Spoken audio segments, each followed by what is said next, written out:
మగపిల్లలకి సొంత ఇల్లు ఉండదు, ఆడపిల్లలకి ఇప్పుడు అయితే నాన్న ఇల్లు ఉంటుంది, లేకపోతే మొగుడు ఇల్లు ఉంటుంది. సొంత ఇల్లు ఎక్కడ ఉంది ఆడపిల్లలకి? అమ్మాయిలకి రక్తం లేదు తెలుసా? నిజమే నేను చెప్పేది. నేషనల్ ఫ్యామిలీ హెల్త్ సర్వే ప్రకారం ఇండియాలో 57% మంది మహిళలకి రక్తహీనత ఉంది. అంటే ప్రతి ఇద్దరు మహిళల్లో ఒకరికి ఎనీమియా ఉందన్నమాట.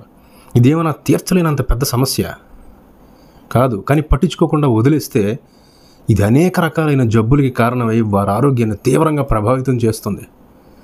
ఇప్పుడు మహిళలు ఎదుర్కొంటున్న చాలా వరకు ఆరోగ్య సమస్యలన్నిటికీ ఎనీమియాయే కారణం.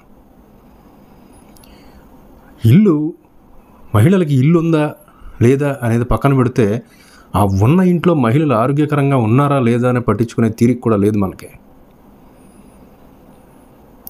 ఈ ఎనీమియాని ఎదుర్కోవడానికి ఏ అవకాడోలు, యాప్రికోట్లు, ఎక్కడెక్కడి నుంచో ఇంపోర్ట్ చేసుకునే వస్తువులు ఏవి అవసరం లేదు. అతి సాధారణంగా దొరికే ఆకుకూరలు, మనకి పొలం గట్లంపడి దొరికే మునగాకు, ఇంకా బెల్లంతో కలిపి మనం చేసుకునే ట్రెడిషనల్ ఫుడ్, నువ్వులు బెల్లం కలిపి చేసుకునే చెక్కీలు కానీ, చిమ్మిలి, వేరుశనగ చెక్కీలు, ఇటువంటి అతి సాధారణమైన ఆహారంతో మనం ఈ ఎనీమియాని జయించవచ్చు. మనం అందరూ కొనగలిగేవి, తినగలిగే వస్తువులే. కానీ ఇక్కడ లోపించింది ఏంటంటే మన ఇంట్లో మహిళలు సరైన ఆహారం తీసుకుంటున్నారా లేదా అనే శ్రద్ధ. ఇది మాత్రం తీవ్రంగా లోపించింది. ఎందుకంటే మహిళలు ఇంట్లో వాళ్ళందరిపై చూపే శ్రద్ధ కంటే మిగతా ఇంట్లో వాళ్ళు మహిళలపై చూపే శ్రద్ధ చాలా తక్కువ. అంతెందుకు వారి శరీరంపై, వారి ఆరోగ్యంపై వారికే శ్రద్ధ ఉండదు.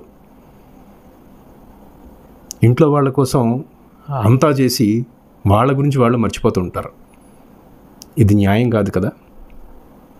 కాబట్టి వాళ్ళపై కాస్త శ్రద్ధ పెడదాం. ఎందుకంటే ఇల్లంటే నువ్వు, నేను, నీది, నాది కాదు. ఇల్లంటే మనం. ఇప్పటికే కులమతాల గొడవలు చాలా ఉన్నాయి. ఆడ మగ కూడా కొట్టుకు సావాలా? వద్దు.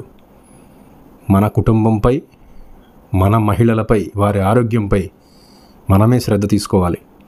ఎనీమియా రహిత భారతదేశాన్ని మనమే నిర్మించుకోవాలి. మన మహిళల్లో, మన చుట్టూ తిరుగుతున్న మన సొంత మహిళల్లో ఈ రక్తహీనతని పారద్రోయేలా ఈరోజు నుంచి శ్రద్ధ తీసుకుందాం. Thank you.